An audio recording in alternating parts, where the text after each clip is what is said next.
Por mais de 30 anos, eu vesti um hábito. Sim, fui freira. Daquelas que todos na vila admiravam, que as crianças chamavam de Irmãzinha do Céu, que carregava o terço como se fosse uma extensão do próprio corpo. Entrei ainda menina no convento. Tinha acabado de completar 17 anos e achava que estava sendo escolhida por Deus. Minha mãe dizia que eu era pura demais para o mundo e que aquele chamado era o maior orgulho da nossa família. E eu acreditei. Se você está curioso para saber como tudo isso aconteceu, se inscreve no canal agora e deixa um comentário dizendo de onde você está ouvindo essa história. Eu adoro saber de onde vocês são e prometo que você não vai querer perder o que vem por aí. A verdade que vou contar vai mexer com você de uma forma que nem imagina. Meu nome é Célia e essa é a minha história. No começo tudo era silêncio, oração e promessas. Me diziam que eu aprenderia a servir com humildade, que cada sacrifício me aproximaria do divino. Eu acordava antes do sol, ajoelhava até os joelhos doerem, jejuava com fervor, repetia as palavras decoradas com uma fé quase infantil. Eu queria ser santa, de verdade, mas aos poucos fui percebendo que nem tudo ali era tão puro quanto parecia.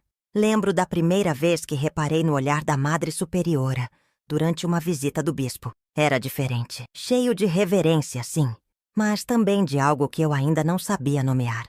Logo comecei a entender que certas irmãs tinham privilégios. Algumas comiam melhor, tinham permissão para usar roupas mais confortáveis à noite, recebiam visitas com mais frequência. E, curiosamente, todas eram muito próximas dos padres mais antigos. No início pensei que era só uma questão de confiança, de tempo de convento, mas as peças não batiam. Uma das irmãs mais antigas, Irmã Nádia, me chamou num fim de tarde. Seu rosto parecia mais cansado do que o habitual. Ela segurou minha mão e disse: "Não confie em tudo que parecer sagrado. Nem todos que carregam a cruz estão dispostos a sofrer por ela." Essas palavras me seguiram por dias, e então comecei a observar pequenos detalhes, olhares que duravam segundos demais, portas que se fechavam depressa demais, tudo ainda envolto em rezas e cantos. Mas eu já não conseguia rezar com a mesma pureza. E foi nesse estado de dúvida sussurrada que, certa noite, ouvi passos no corredor. Passos que não deveriam estar ali. Naquela noite, os passos ecoavam como marteladas no chão de pedra fria. Eram firmes, decididos e não combinavam com a leveza das irmãs, que andavam sempre de cabeça baixa e pés leves. Saí do quarto em silêncio, puxando o véu até o queixo, e caminhei na penumbra do corredor. As luzes da capela estavam apagadas, mas uma porta no fundo do convento, a que levava ao antigo arquivo, estava entreaberta. Nunca vi ninguém usá-la àquela hora. Curiosa, aproximei-me devagar. De dentro vinham sussurros, vozes abafadas. Uma masculina, outra feminina. Não consegui entender o que diziam, mas o tom era íntimo, familiar demais. Meu coração disparou. Eu sabia que não era lugar para visitantes naquela hora. E mesmo que fosse, aquilo não parecia uma conversa de confissão, tampouco uma orientação espiritual. Minha mão tremia quando empurrei devagar a porta para espiar pela fresta. Vi a Madre Superiora, de joelhos, mas não em oração. À sua frente, o Padre Márcio, com o semblante endurecido e as mãos apoiadas na mesa. Não havia reverência no gesto. Havia poder. Um tipo de domínio silencioso que me causou náusea. Recuei imediatamente, mas tropecei em um banco encostado à parede. O som seco cortou o ar. Um estalo, silêncio. E então, a porta foi puxada com força. "Você está fazendo o que aqui, irmã Célia?" A voz dela veio como um chicote, firme e seca. Eu quis inventar algo, dizer que me perdi, que estava rezando, que ouvi barulhos estranhos, mas não consegui. Fiquei muda. Apenas baixei os olhos como nos ensinaram a fazer quando a vergonha se torna castigo. Ela me encarou por alguns segundos eternos. Depois se aproximou e disse, em tom mais brando, mas com um olhar gélido: "Há coisas que você ainda não está pronta para entender. Volte para o seu quarto e esqueça o que viu." Obedeci. Caminhei de volta, mas aquela frase ficou ecoando dentro de mim.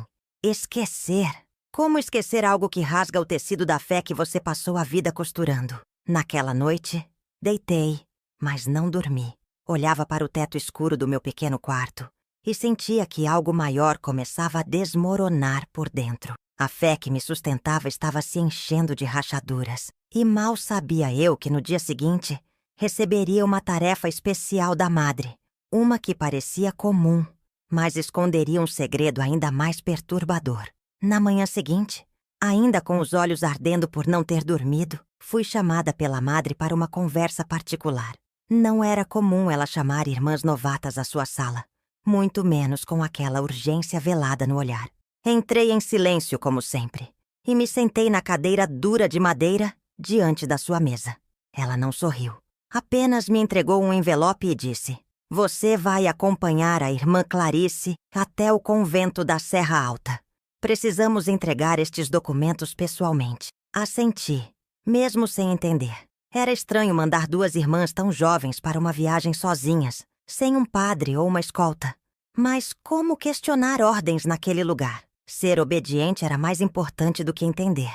Irmã Clarice era uma das poucas com quem eu conversava mais abertamente. Tímida, doce e com olhos que pareciam sempre molhados, como se guardassem uma tristeza antiga. Quando soube que viajaríamos juntas, ela apenas abaixou a cabeça e disse: "Tem coisas que só se entendem no caminho." Fomos levadas até a estação por um motorista da diocese. Um homem carrancudo que não falava nada além de "entrem e esperem." No banco do carro, o envelope descansava entre nós como se pesasse toneladas. Eu queria perguntar o que havia ali, mas algo em mim dizia para não tocar no assunto. Clarice também não abriu a boca. Apenas rezava em silêncio, com os dedos passando lentamente pelas contas do terço. A viagem foi longa e silenciosa, por estradas sinuosas e cercadas de mato alto. Quando enfim chegamos, o convento da Serra Alta parecia saído de outro tempo, velho, úmido e envolto por uma neblina espessa. Lá dentro, o clima era ainda mais pesado. As freiras nos receberam com gentileza mecânica, como se estivéssemos interrompendo alguma rotina secreta. Fomos levadas a uma sala de arquivos e lá, a madre daquele convento, uma mulher idosa de voz rouca e mãos frágeis, pegou o envelope, leu o conteúdo rapidamente e fez sinal para que esperássemos. Clarice estava pálida, seus lábios tremiam e então, sem olhar para mim, ela disse baixinho: "Se algo acontecer, lembre-se do que viu ontem." Não entendi de imediato, mas meu coração acelerou. Antes que eu pudesse perguntar, a madre retornou com uma chave antiga nas mãos. "Venham comigo", disse, e nos conduziu por um corredor estreito, até uma porta escondida atrás de uma cortina de tecido grosso. A cortina era pesada, empoeirada, e parecia não ser tocada há já muito tempo. A madre a afastou com mãos trêmulas, e por um instante vi nos olhos dela um tipo de cansaço diferente.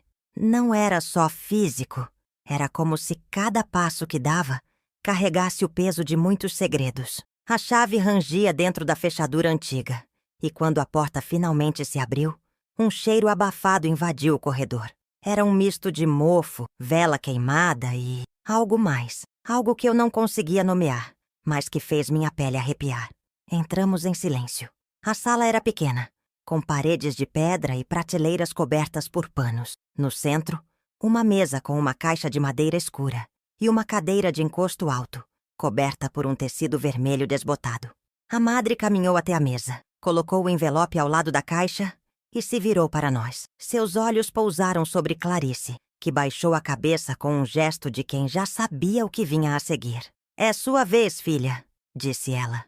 Clarice respirou fundo, tirou o véu devagar e, com mãos trêmulas, retirou também um pequeno medalhão do pescoço. Entregou à madre, que o guardou cuidadosamente na caixa. Eu observava tudo sem entender. Queria perguntar o que estava acontecendo, mas meu corpo parecia preso ao chão e minha garganta apertada demais para formar qualquer palavra. A madre então se virou para mim e falou com calma, mas sem rodeios. "Irmã Célia, o que vai ver agora não deve ser comentado com ninguém, nem dentro nem fora destas paredes." Eu apenas assenti, sem conseguir esconder o medo no rosto. Clarice caminhou até uma porta lateral e, antes de sair, olhou para mim com um sorriso triste. Obrigada por não ter me deixado sozinha. Fiquei ali, estática. A madre abriu a caixa e começou a remexer papéis antigos, documentos carimbados, alguns com nomes de freiras que eu conhecia, outros desconhecidos. Em uma das pastas, vi um nome que me causou um frio na espinha. Irmã Mariana. Eu lembrava dela vagamente. Tinha sumido anos atrás sem deixar rastro. Disseram que fora transferida para cuidar de doentes no hospital. Mas ali estava seu nome, ao lado de uma anotação que dizia apenas inviável para retorno. Antes que eu conseguisse perguntar o que aquilo significava, a madre fechou tudo bruscamente, como se tivesse lembrado que eu ainda estava ali. E então, com uma voz quase sussurrada, ela disse: Você tem escolha, irmã. Ainda tem. Depois me mandou embora, sozinha, sem Clarice. Saí do convento da Serra Alta com o coração aos pulos e 1 milhão de perguntas na cabeça. Clarice não me acompanhou de volta. Ninguém explicou nada. Apenas me disseram que ela ficaria mais um tempo em retiro e que eu devia retornar imediatamente ao meu convento de origem. O mesmo motorista calado me esperava no portão, e dessa vez, o silêncio dentro do carro parecia ainda mais pesado. Durante todo o trajeto, olhei pela janela tentando organizar os pensamentos, mas quanto mais tentava entender, mais as peças pareciam embaralhadas. Por que Clarice me agradeceu? O que havia naquela sala? Quem era realmente Irmã Mariana? Cheguei ao convento já no início da noite. A madre não me recebeu. Apenas outra irmã me entregou uma muda de roupa limpa e disse que eu deveria descansar. Mas dormir foi impossível. Fiquei deitada, encarando o teto outra vez, como na noite dos passos. Só que agora a sensação era outra. Como se um véu tivesse sido rasgado, mas não por inteiro. Eu tinha visto só uma parte, só uma fresta. E agora precisava saber o resto. Na manhã seguinte fui até a pequena biblioteca do convento. Um cômodo esquecido, quase sempre vazio, onde as irmãs mais velhas liam os escritos dos santos. Fingi procurar um livro de orações, mas estava atrás de algo mais.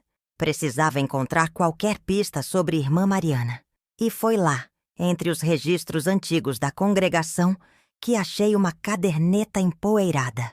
Estava escondida entre 2 volumes de teologia, quase como se alguém a tivesse colocado ali de propósito. Abri com cuidado. As primeiras páginas traziam anotações simples, tarefas do dia, passagens bíblicas, datas de missas. Mas depois começaram a surgir palavras riscadas, frases interrompidas no meio. Ele me chamou de novo hoje. Não posso continuar fingindo. Disseram que eu fui escolhida, mas não entendo para quê. Meu peito apertou. Aquilo não era só um diário. Era um grito preso. Um desabafo que nunca chegou a ser escutado. No fim da caderneta, apenas uma frase, escrita em letras tremidas. Se eu desaparecer, não foi escolha minha. Fechei o caderno com as mãos trêmulas. Agora eu sabia que Clarice não era a primeira. E comecei a desconfiar de que talvez não fosse a última. Foi quando ouvi meu nome ser chamado no alto-falante do pátio. A madre queria me ver. Imediatamente. Fui até o escritório da madre com o estômago embrulhado e a sensação de que algo maior estava prestes a acontecer. A convocação pelo alto-falante não era comum, ainda mais com aquela voz fria e sem emoção que sempre parecia guardar mais do que dizia. Atravessei o pátio como quem caminha sobre vidro. Meus passos estavam firmes, mas meu coração parecia que ia sair pela boca. Bati na porta uma única vez. Entre, ela disse. A voz saiu baixa, mas cortante. Ao abrir, encontrei-a sentada à sua mesa de madeira escura, como sempre. Os olhos fixos em mim, como se já soubesse exatamente onde eu estivera, o que eu vira, o que eu pensava. Não me convidou a sentar. Só apontou para o banco diante dela com um leve movimento do queixo. Obedeci, claro. A sala estava silenciosa, mas era um silêncio denso, quase sufocante. Soube que esteve na biblioteca. Minha boca secou. Assenti devagar, sem dizer nada. A curiosidade, irmã Célia, ela continuou com um leve toque de ironia. É um dom perigoso quando não vem acompanhado de obediência. Engoli em seco. Aquela frase, dita com suavidade calculada, carregava mais ameaça do que qualquer grito. Então, ela se inclinou um pouco à frente e cruzou os dedos sobre a mesa. Olhando-me nos olhos, senti vontade de desviar o olhar, mas me obriguei a encará-la. Algumas irmãs têm notado seu comportamento inquieto e, para o seu próprio bem, achamos melhor lhe oferecer um tempo de silêncio. Reflexão. Abriu uma gaveta lateral e puxou um envelope pardo. Empurrou até mim. Havia um selo da diocese na frente. Dentro, uma carta oficial. Uma convocação. Uma formação espiritual em um centro de recolhimento fora da cidade. A palavra silêncio aparecia mais de uma vez. Você parte amanhã cedo. Leve apenas o essencial. O resto será providenciado. Ela voltou a se sentar como se tudo estivesse resolvido. Mas eu não conseguia me mover. Aquele lugar, mencionado em tom solene, era o mesmo que Clarice havia sussurrado antes de desaparecer. E agora era minha vez? Voltei para o quarto com o envelope na mão, os passos arrastados, os pensamentos em turbilhão. Não consegui comer, nem dormir. E quando a madrugada chegou, voltei à biblioteca, como se algo dentro de mim pedisse uma última resposta antes de partir. Abri o diário escondido entre os livros e quase deixei cair no chão. Havia uma nova página, escrita com minha caligrafia. Mas eu juro que não tinha escrito aquilo. A folha estava ali, repousando no fim do diário, como se sempre tivesse feito parte dele. Mas não era. Eu conhecia minha letra, meu traço inclinado para a direita, os G longos, os T cortados bem no centro. Era minha caligrafia. Disso eu não tinha dúvidas. O que me arrepiou não foi apenas o reconhecimento da escrita, mas o conteúdo. Se eu não voltar é porque descobri demais. Se eu voltar, é porque decidi calar. Li e reli aquelas frases como quem tenta decifrar um enigma dentro da própria mente. Quando eu teria escrito aquilo? Durante um sonho? Em algum momento de confusão? Ou será que alguém queria que eu achasse que havia perdido o controle da própria memória? Fechei o diário com um estalo seco. Meus dedos tremiam. Era como se, a cada dia, eu estivesse sendo empurrada para um labirinto onde o chão se movia. Algo dentro de mim gritava para ir embora. Mas ir para onde? Lá fora, a madrugada começava a empalidecer o céu. E lá dentro, o convento parecia mais silencioso do que nunca. Como se cada parede segurasse a respiração. Voltei para o quarto e me sentei na cama, com o envelope da convocação sobre as pernas. A viagem estava marcada para dali a poucas horas. Eu teria que fazer minha pequena mala, vestir o hábito e seguir para um destino desconhecido, como uma ovelha levada ao matadouro, mas com um sorriso treinado no rosto. Foi então que percebi. A batina que eu usava todos os dias já não me protegia. Era como uma roupa disfarçada, não de fé, mas de controle. Comecei a ver que muitas de nós usávamos aquele véu não por escolha, mas por medo. E o que mais me assustava era perceber que, talvez, fosse justamente isso que esperavam de mim agora. Silêncio, obediência e esquecimento. Mas eu não estava mais disposta a fingir que não via o que meus olhos já tinham registrado.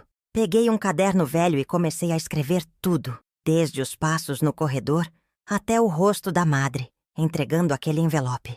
Eu não sabia se teria chance de contar essa história depois. Mas, se algo me acontecesse, alguém precisava saber.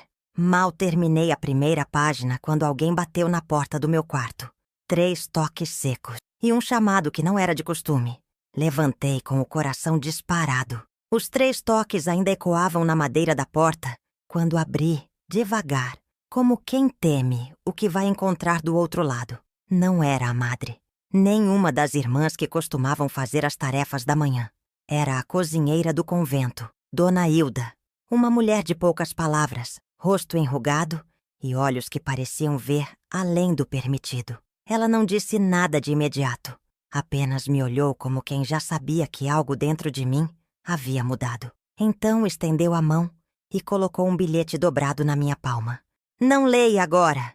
Espere até estar fora do portão", sussurrou, antes de virar as costas e desaparecer pelo corredor sem fazer barulho. Fechei a porta com cuidado e segurei o papel como se fosse uma brasa viva.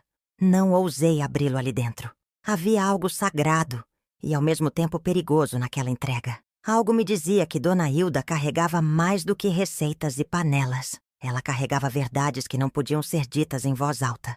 Pouco tempo depois, as malas estavam prontas. Uma pequena bolsa com 2 hábitos, um terço, uma bíblia e aquele caderno onde comecei a registrar tudo. As outras irmãs me deram um abraço frio de despedida, daqueles que mais parecem alívio do que carinho. A madre me abençoou com um olhar que não pedia retorno.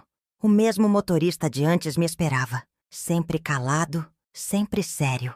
Entramos no carro e seguimos por uma estrada diferente daquela que leva à cidade. Essa parecia mais estreita, ladeada por árvores tão altas que quase escondiam o céu. A viagem era longa, mas em vez de tentar entender para onde íamos, eu só pensava no papel dobrado que escondia dentro do hábito. Quando avistei a antiga cerca de madeira que marcava o limite do convento, tirei o bilhete discretamente e o abri entre as pernas. O papel estava amarelado, como se tivesse sido escrito há muito tempo. Nem todas as que foram voltaram. Se for, não feche os olhos. E, por Deus, não durma no primeiro dia. Engoli em seco. Dobrei o bilhete e o guardei junto ao corpo. O carro desacelerou. Estávamos chegando. Lá, ao fundo, entre a neblina e as árvores, surgia a construção que chamavam de retiro espiritual. Mas nada naquela fachada me lembrava oração. Parecia mais um aviso, ou talvez um cativeiro disfarçado de fé.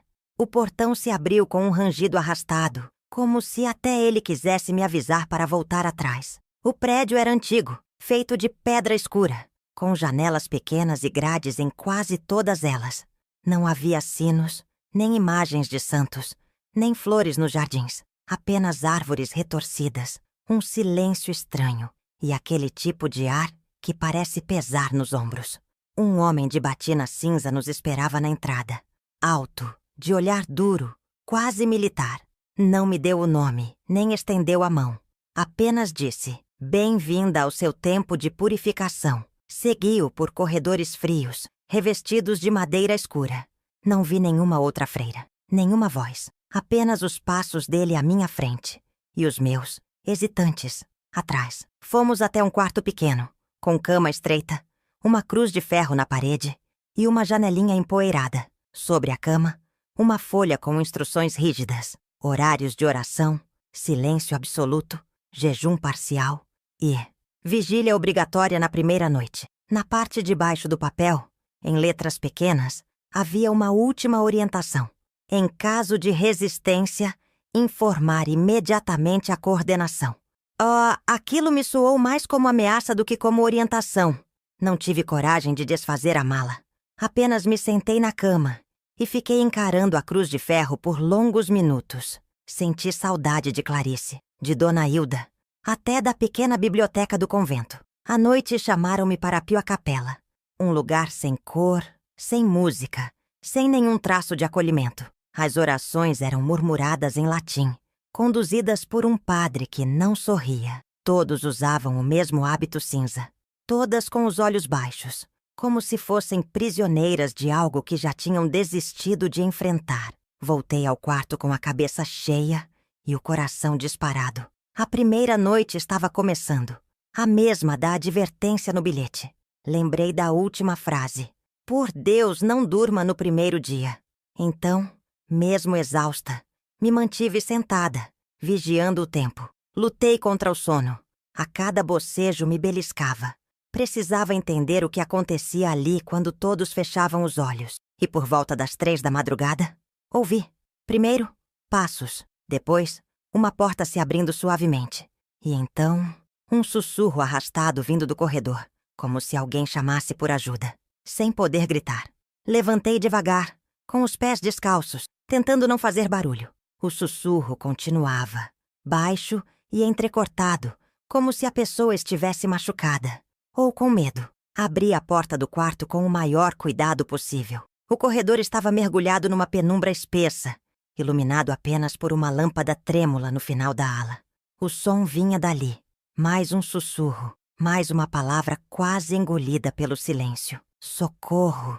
Me aproximei lentamente, sentindo cada tábua ranger sob os meus pés. O lugar parecia maior à noite, como se, no escuro, os corredores crescessem e as paredes respirassem. O som ficou mais claro quando cheguei perto de uma porta entreaberta, de onde saía uma fresta de luz amarelada. Meu coração disparou.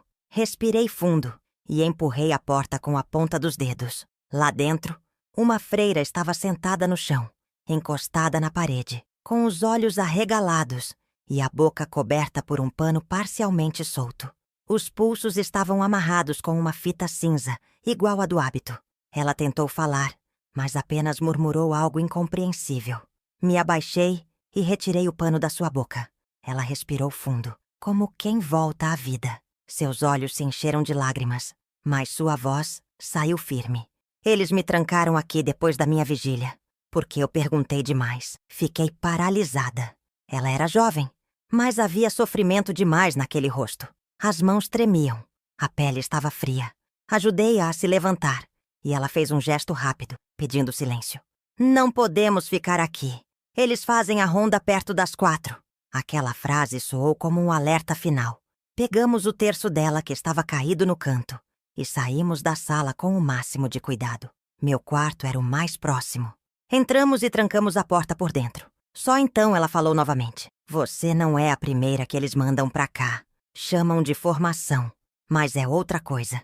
Eles testam até onde vai a sua fé e até onde você obedece. Sentei ao lado dela, sentindo as pernas tremerem. Quis perguntar mais, mas ela encostou a testa na parede e disse: hoje à noite eles vão vir por mim de novo. Mas agora que você sabe, talvez eles venham por você também. Naquele instante, escutamos passos vindos do final do corredor. Pesados, lentos, constantes.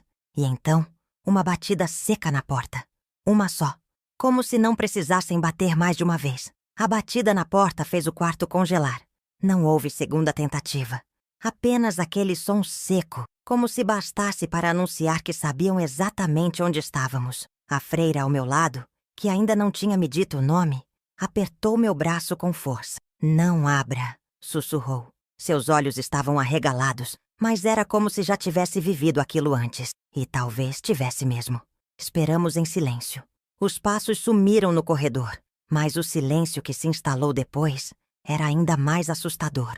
Como se alguém estivesse ali, parado do outro lado da porta, apenas esperando que a coragem nos traísse. Ficamos imóveis por longos minutos até ela finalmente suspirar e soltar meu braço. Eles fazem isso para testar se você obedece. Se abre, eles levam. Se não abre, te observam. Puxei uma coberta e a envolvi com cuidado. Seus pulsos ainda estavam marcados pelo aperto das amarras. Cada gesto dela carregava uma mistura de medo e resistência que me fazia entender que havia coisas naquele lugar que não estavam nos papéis. Ela me olhou com os olhos cheios d'água e disse num fio de voz: meu nome é Elisa. E eu só estou viva porque me fiz de muda por 3 semanas. Senti um arrepio subir pela espinha. Elisa começou a contar em sussurros como, desde sua chegada, foi isolada das outras irmãs. Como era constantemente acordada no meio da noite para orações solitárias com orientadores que mais pareciam carcereiros. Como a chamavam de rebelde toda vez que perguntava por que algumas freiras desapareciam sem aviso. Ela me disse que ouviu gritos uma noite, que viu uma irmã sendo levada com um pano na cabeça e nunca mais voltou a vê-la. Eles não batem, eles convencem, que é para seu bem, para salvar sua alma. E quando você resiste, dizem que está sob influência maligna. Aquelas palavras me doíam nos ouvidos. Aquilo não era fé, era tortura disfarçada de disciplina. De repente, um ruído nos interrompeu. Um barulho metálico, vindo do lado de fora. A maçaneta se moveu levemente. Depois, parou. Elisa colocou o dedo nos lábios, pedindo silêncio. E então, debaixo da porta, deslizou um bilhete dobrado. Alguém do outro lado havia deixado aquilo ali sem dizer uma palavra. Esperei alguns segundos, peguei o papel e desdobrei. 3 palavras escritas à mão, em tinta vermelha. Elas estão ouvindo. Segurei o bilhete por alguns segundos sem conseguir respirar. A caligrafia era apressada, quase trêmula, como se tivesse sido escrita com pressa ou medo. A tinta vermelha, ainda fresca, manchava a ponta dos meus dedos. Elas estão ouvindo. Era impossível não sentir o peso daquelas palavras ecoando dentro do peito. Quem eram elas? E por que agora? Elisa apenas fechou os olhos e sussurrou. É o que eu temia. Ela se levantou devagar, foi até a parede e começou a bater com os nós dos dedos em vários pontos diferentes, como se procurasse algo. No quarto, havia um pequeno crucifixo de madeira pendurado acima da porta. Um objeto que parecia tão comum. Até que ela subiu na cadeira e o retirou da parede. Atrás, um pequeno orifício, quase invisível. Um furo minúsculo, exatamente onde estaria o ouvido de alguém encostado. Eles escutam tudo. Cada prece, cada lamento, cada suspiro. Senti o estômago embrulhar. Era como se até nosso silêncio estivesse sendo vigiado. Aquele quarto, aquela cama, aquela rotina rígida. Tudo era parte de um teatro cuidadosamente encenado. Só que nós não éramos atrizes. Éramos peças de um jogo que não sabíamos jogar e que ninguém nunca nos ensinou a vencer. Elisa desceu da cadeira e guardou o crucifixo na bolsa. Eles vêm sempre depois da segunda noite. Se a gente resistir até lá, tentam quebrar por dentro. Se não conseguirem, somem com a gente. Olhei para ela, me assustada. Como você sabe disso? Ela se sentou ao meu lado e, sem me encarar, respondeu com uma voz fria. Porque eu vi, com os próprios olhos, quando levei comida à enfermaria. Tinha uma ala fechada, 3 freiras amarradas, dopadas. Uma delas sussurrava o tempo todo que queria voltar para casa, que tudo aquilo era mentira. E no dia seguinte, sumiu. O medo que eu sentia começou a se transformar em raiva. Uma revolta muda, mas crescente, que fazia minha pele queimar. Aquilo não era retiro. Era um campo de doutrinação, um laboratório de obediência. Foi então que a maçaneta voltou a se mover, bem devagar. E desta vez, a porta não ficou apenas trancada por dentro. Alguém do lado de fora girou a chave. E nós estávamos oficialmente presas. O clique da chave do lado de fora soou como uma sentença. Eu e Elisa nos entreolhamos em silêncio. Nenhuma palavra foi dita, mas ambas sabíamos o que aquilo significava. Não era apenas uma medida de segurança.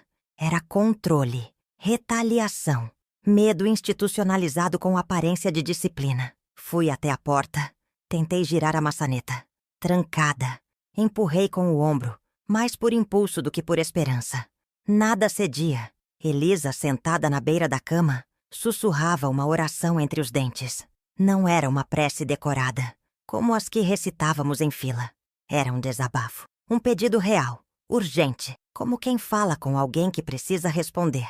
Eles vão dizer que é para nossa proteção, ela murmurou. Mas não é. É para garantir que o que vimos não saia por essas paredes. A sensação de estar sendo vigiada ficou ainda mais intensa. Passei a mão pelas laterais do quarto, atrás dos quadros, sob a cama. Em um dos cantos, próximo ao rodapé, percebi um pequeno ponto escuro no chão de madeira. Agachei e olhei mais de perto. Era um buraco milimétrico. Talvez uma câmera. Talvez apenas mais um ponto de escuta. A essa altura não fazia diferença. A verdade era uma só. Não estávamos sós ali dentro, mesmo trancadas. Elisa se levantou, abriu sua pequena bolsa e retirou uma folha dobrada várias vezes. Guardei isso da última vez que entrei na sala do arquivo, disse ela, me entregando o papel com cuidado. Desdobrei. Era uma lista. Nomes, datas e, ao lado de cada um, uma anotação. Isolada, realocada, inapta, transferida sem retorno. No final da lista, um nome sublinhado com tinta vermelha. Clarice. Meu coração disparou. Eu tremi dos pés à cabeça. Aquilo confirmava tudo. Clarice não estava em retiro. Nunca esteve. Ela havia sido capturada por esse mesmo sistema. Um que decidia quem era útil e quem era incômodo. A cabeça começou a doer. As mãos suavam. Aquilo era maior do que eu podia imaginar. E mesmo assim, eu ainda estava ali, respirando, presa sim, mas acordada, atenta. Elisa então se aproximou da parede e, com um grampo de cabelo, começou a riscar algo atrás do armário. Um símbolo, uma marca. Se acontecer alguma coisa, pelo menos vão saber que estivemos aqui. Foi nesse instante que a lâmpada do teto piscou 3 vezes. Depois, se apagou. E ficamos no escuro absoluto. A escuridão que invadiu o quarto não era apenas falta de luz, era uma presença. Uma sombra espessa, densa, que parecia se deitar sobre os ombros e apertar o peito. Elisa parou de riscar a parede e se virou com os olhos arregalados. Não precisava dizer nada. Aquilo não era coincidência. Esperei alguns segundos, mas a luz não voltou. A lâmpada acima de nós apenas estalava, como se estivesse tentando reacender sem sucesso. O silêncio do lado de fora era ainda mais inquietante. Nada de passo, nada de vozes. Um vazio que grita de forma invisível. Tateei com as mãos até alcançar a pequena vela que mantínhamos na gaveta. Elisa riscou o fósforo e a chama tremulante revelou nossos rostos tensos, suados e o medo escancarado em nossos olhos. A chama tremia como se estivesse com medo também. Coloquei a vela no centro do quarto, sobre uma bacia virada, e me sentei no chão. "Você sabe onde estamos exatamente?" Perguntei, tentando manter a voz firme. Ela assentiu devagar. "O nome oficial é Centro de Formação Contemplativa. Mas entre as irmãs que passaram por aqui e conseguiram sair, chamam de Casa do Silêncio." Engoli seco. Era um nome que parecia bonito, até poético, mas que agora doía no estômago. Uma fachada disfarçada de fé. Elas dizem que aqui é onde a alma aprende a obedecer, mas o que realmente fazem é apagar quem questiona, completou Elisa, com um tom baixo, como se cada palavra carregasse um risco. Ficamos em silêncio por um tempo, apenas ouvindo o som do vento lá fora e o estalar da vela. Foi quando algo diferente aconteceu.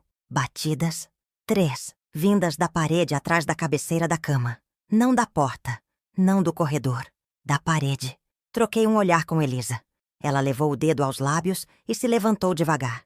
Encostou o ouvido na parede. Eu a observei, com o coração batendo alto demais no peito. Mais 3 batidas. E depois, um arranhar contínuo. Como se alguém do outro lado estivesse tentando cavar para sair. Ou entrar. Elisa afastou a cama rapidamente e começou a bater nos painéis da parede com as mãos. Um som oco respondeu ao toque em uma das tábuas. Ela se agachou, olhou para mim e sussurrou. "Tem algo aqui. Algo que ninguém quer que a gente veja." E então começou a soltar as ripas da madeira com as unhas. Uma por uma. Até que o buraco revelou uma escada que descia. O buraco revelava degraus estreitos, úmidos e cobertos de poeira. Era uma escada que descia em espiral, escura como a noite sem lua, construída dentro das paredes. Elisa passou a mão ao redor da abertura e encontrou um velho lampião de querosene, pendurado por um gancho enferrujado. Acendeu com cuidado, e a chama iluminou o suficiente para vermos que aquilo não era uma simples passagem de manutenção. Era um caminho escondido. Descemos com o coração aos pulos. A madeira rangia sob nossos pés, mas seguimos mesmo assim, degrau por degrau, até chegar a um corredor subterrâneo. O cheiro era forte, de umidade e mofo, mas havia algo mais. Um odor adocicado, estranho, como flores velhas misturadas com cera queimada. As paredes eram de pedra crua e o chão de cimento rachado. Seguimos pelo corredor por vários metros até avistarmos uma porta de ferro entreaberta. Elisa parou, me segurou pelo braço e sussurrou. "Se ouvir algo, não grite." Empurrei a porta com cuidado e o que vimos ali dentro me arrepiou inteira. Havia uma espécie de sala circular, com bancos dispostos em círculo e velas apagadas por toda parte. No centro, uma cruz de madeira caída no chão, parcialmente queimada, como se tivesse sido usada e depois rejeitada.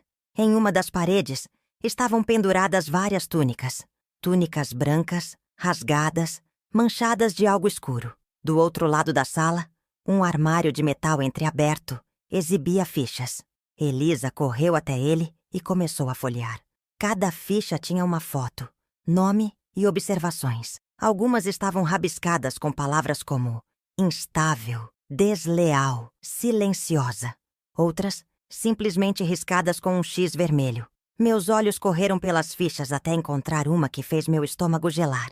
Clarice. A foto estava lá, mas o campo de observações estava em branco. E isso era ainda pior do que qualquer anotação. "Se não escreveram nada, é porque nem tentaram recuperá-la", sussurrou Elisa.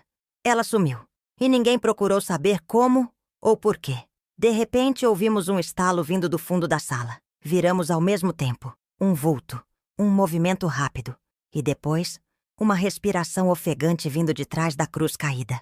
Alguém ainda estava ali. Não sabíamos se vivo ou à espera de ser descoberto. A chama do lampião tremulou quando nos aproximamos da cruz caída.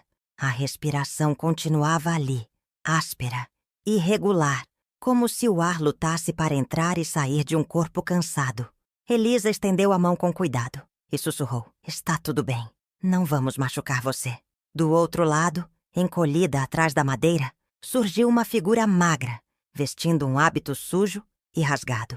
O rosto estava encoberto pelos cabelos emaranhados, mas quando levantou os olhos, o tempo parou. Era Clarice. Meu coração quase parou.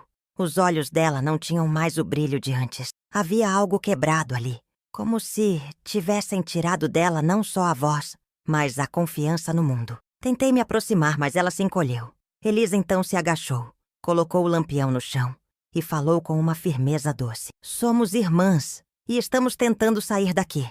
Clarice nos encarou por alguns segundos, como quem busca certezas num mundo onde tudo virou mentira. Depois, estendeu a mão com dificuldade. Havia cortes, feridas mal curadas e um olhar que dizia mais do que qualquer palavra. Com muito cuidado, ajudamos ela a se levantar. O corpo dela tremia, fraco, como se tivesse esquecido o que era andar com firmeza.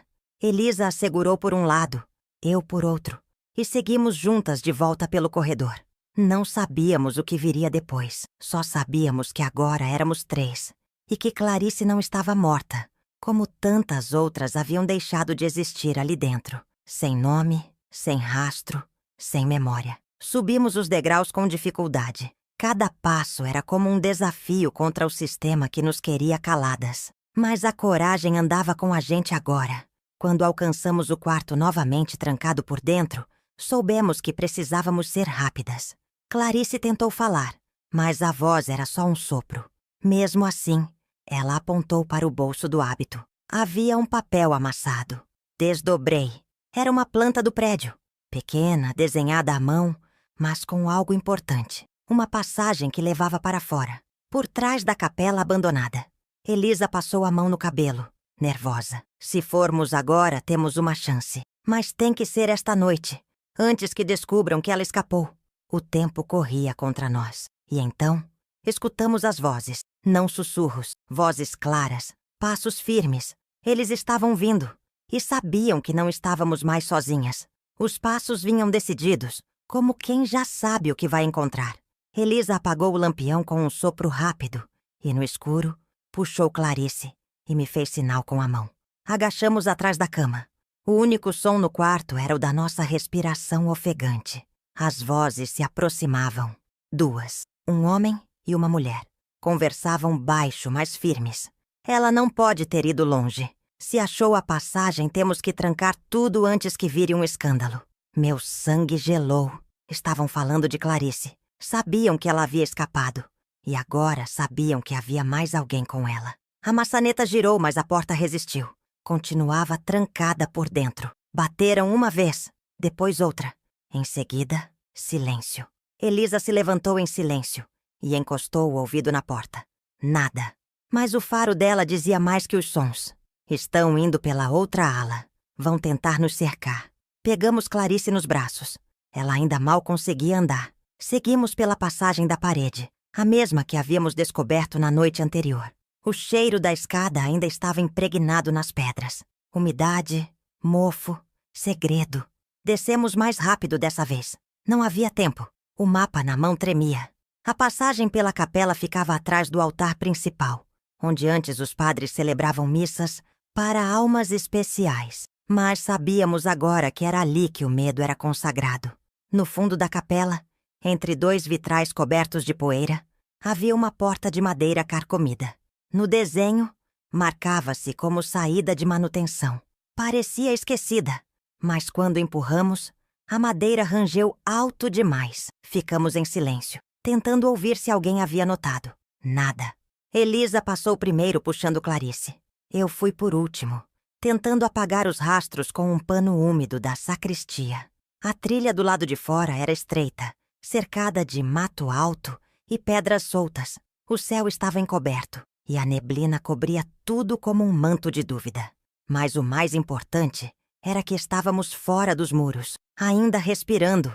Seguimos em silêncio. Cada passo, um milagre. Cada segundo, uma eternidade. A trilha levava até uma velha estrada de terra que parecia abandonada. Precisávamos decidir rápido para onde ir.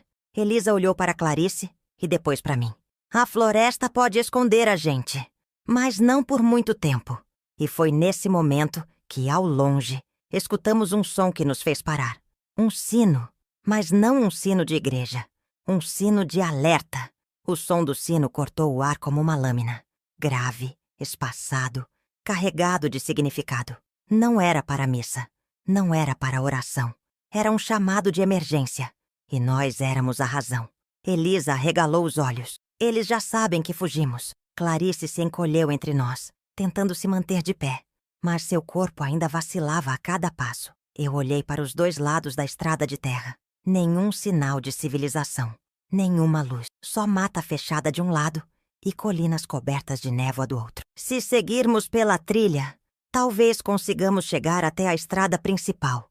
Acho que vi um marco de quilometragem quando viemos pela primeira vez. Murmurei, tentando lembrar com clareza. Elisa concordou, puxando Clarice com delicadeza. Começamos a caminhar apressadas, desviando de galhos, tropeçando em raízes, com a certeza de que cada segundo contava.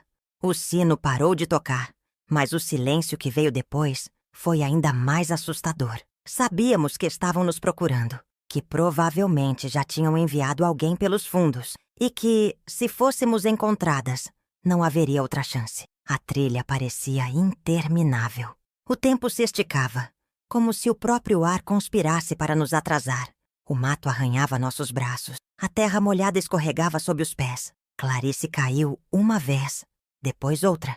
Elisa a ergueu com firmeza, como se já tivesse feito aquilo antes, muitas vezes, por muitas outras irmãs. Foi então que avistamos algo ao longe. Um poste enferrujado, torto, mas ainda de pé.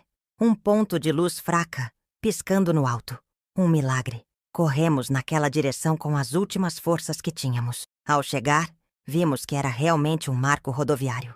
Um daqueles antigos com números apagados e placas penduradas por fios soltos. Mais à frente dele, uma estrada de asfalto. Estreita, vazia, mas real. Ajoelhei ali mesmo, na beira da pista, sentindo o asfalto frio sob as mãos. Estávamos fora, mas não a salvo. Precisávamos de ajuda. Qualquer ajuda. Foi nesse momento que ouvimos o barulho de um motor ao longe. Um carro, vindo devagar. Elisa fez sinal com os braços. Clarice tentou se levantar. A luz dos faróis se aproximava. E por um instante, a esperança e o pânico se misturaram dentro de mim. Porque no para-brisa, pendurado ao espelho retrovisor, havia um pequeno terço cinza, igual aos que usávamos no retiro. O carro se aproximava devagar, como se reconhecesse o peso da escuridão ao redor. A luz dos faróis cortava a névoa, revelando o contorno das nossas silhuetas sujas, ofegantes, paradas à beira da estrada como fantasmas, fugindo de um pesadelo. Elisa manteve o braço erguido, mas seu corpo estava tenso, pronto para recuar se fosse preciso. Clarice tremia, encostada na placa enferrujada, tentando manter-se de pé. Quando o carro parou, o motor permaneceu ligado por alguns segundos, os faróis ainda acesos. Nada aconteceu. Nenhuma janela abaixada, nenhuma voz. Apenas aquele silêncio cheio de intenções. Então a porta do motorista se abriu. Um homem desceu. Cabelos grisalhos, batina escura sob um casaco longo. Caminhou devagar até nós, com as mãos à mostra. Irmãs, vocês estão bem? O tom de voz era calmo demais, calculado demais, e o terço cinza pendurado no retrovisor ainda balançava como um lembrete. Não confie. Elisa deu um passo à frente. Quem é o senhor? Padre Mauro. Recebi um chamado da diocese. Dizem que 3 irmãs se perderam durante um exercício espiritual e precisavam de resgate. Eu estremeci. Aquilo não era uma coincidência.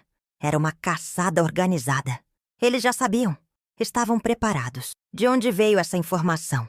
Perguntei, tentando manter a voz firme. Ele sorriu, mas seus olhos não sorriam. Há coisas que não precisam ser perguntadas, irmã. Só aceitas. Nesse instante, Elisa se virou para mim. Seus olhos diziam tudo. Não podíamos entrar naquele carro. Não com ele. Não sob aquelas palavras.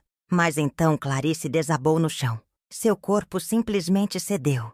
Exausto, sem força. Ela não podia continuar andando. Não havia tempo. O padre se aproximou, agachou-se ao lado dela e disse: "Posso levá-la ao hospital. Só ela. Vocês podem esperar o segundo carro." Tudo em mim gritava que aquilo era armadilha, que separadas seríamos vencidas. Mas Clarice estava fraca demais. Precisava de socorro. "Vamos com ela", respondi. "As 3. Ele hesitou. O sorriso desapareceu. E pela primeira vez, vi o que havia por trás daquela voz doce, irritação contida. "Só há lugar para 2. Decidam rápido." Elisa olhou para mim, depois para Clarice. E então me disse algo que eu nunca esquecerei. "Leve ela. Eu vou atrasá-los. Só me prometa que se saírem, vai contar tudo." E antes que eu pudesse impedir, ela correu para o mato, desaparecendo na escuridão. Meu instinto foi correr atrás dela, gritar seu nome, arrastá-la de volta. Mas as palavras de Elisa ainda ecoavam dentro de mim. "Se saírem, vai contar tudo." Eu sabia que ela não estava fugindo. Estava abrindo caminho, comprando tempo com a própria coragem. O padre se recompôs rápido, como quem já estava acostumado a reações imprevisíveis. Apenas olhou para mim e disse sem emoção: "Ajude sua irmã a entrar." Fiz o que pude para levantar Clarice.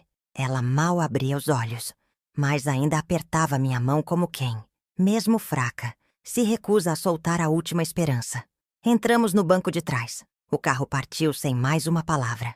As rodas cortando o asfalto pareciam mais altas do que o som do motor. Atrás de nós, a estrada ficou engolida pela névoa. E com ela, Elisa. O silêncio dentro do carro era sufocante. Tentei decorar cada curva, cada placa, cada ponto de luz pela estrada. Mas tudo parecia igual, como se estivessem nos levando para lugar nenhum.